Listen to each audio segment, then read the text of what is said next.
My first impression of him was that he's not one to smile. After meeting him again more recently, however, he's still as reserved as ever, but he seems a lot more relaxed now. Maybe he met someone special.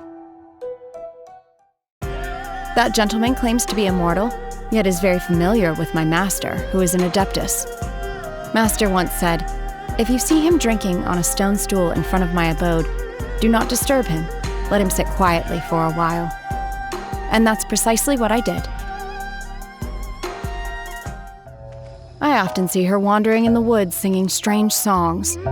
Actually, I must have heard all of her songs several times each by now. I'm used to her singing, but I still find it strange. That being said, I don't hate it either.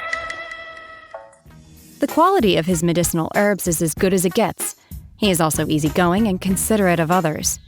By comparison, the little snake on his neck has no filter at all. Don't worry, I didn't lift a finger against it. I won't go as far as getting into a quarrel with a snake. I find I don't need to worry about etiquette with her, and unlike with some people, I don't need to rely on nonverbal cues to discern the true meaning of what she's saying. That makes me a lot more comfortable.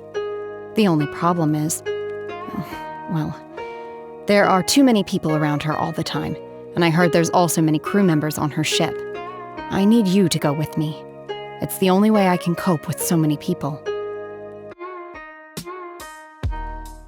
I've heard many stories about her from my master. She's really quite different from how I originally imagined her. But don't worry, I'll be keeping this to myself. Speaking of Ganyu, her work in Liyue Harbor is unbelievably busy. It seems that there is a price to pay for those who want to integrate into the mortal world.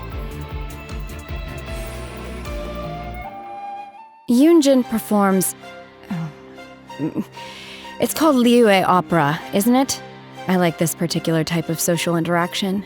You can get to know about the other person's background without having to actually interact with them one-on-one.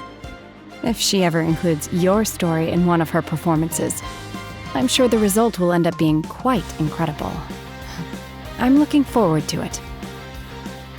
I've seen him lean over to you and whisper things in your ear. If he dares threaten you, I will make sure he... You mean it's just an in-joke between friends? Genuinely? I have no use for the wealth that ordinary people desire. But in the hands of Lady Ningguang, wealth becomes a means of solving complex issues of the kind that no weapons could ever hope to resolve. She understands the unwritten rules of human society. She knows what's in people's hearts. Master once told me that even the Adepti aren't able to achieve this. I hold her and her work in high regard. It's hard for me to believe that I still have living relatives in this world. If he has any difficulties with his training, I am more than willing to help enlighten him. However, he will need to meet me alone in the mountains. Their family is too... sociable.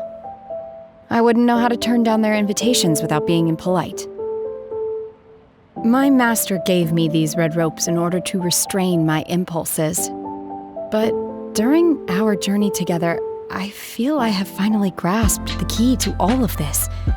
Somehow, controlling my strength, knowing when to restrain myself and when to unleash, it comes more naturally to me now.